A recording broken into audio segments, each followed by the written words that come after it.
Hi again, boys and girls. All right, we're back. And the next lesson today is what are producers and consumers, our EQ. Once again, same as before. You're going to click and highlight the link and watch what are producers and consumers video.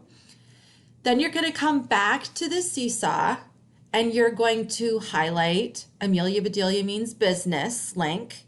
And when you go to that link, you're going to make sure that you're on chapter 4 because you get to read chapters 4 and 5.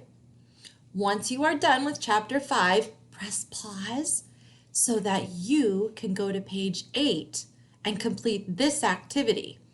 The activity is fill in the blanks with the correct vocabulary word. So here are your words: goods, services, producers, consumers.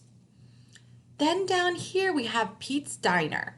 Pete's Diner has goods, it has services, it has producers, and it also has consumers. I'd like you to give me 1 or 2 examples of each from Pete's Diner and hit the T for text and put those in there. All right, boys and girls, that's it for this one.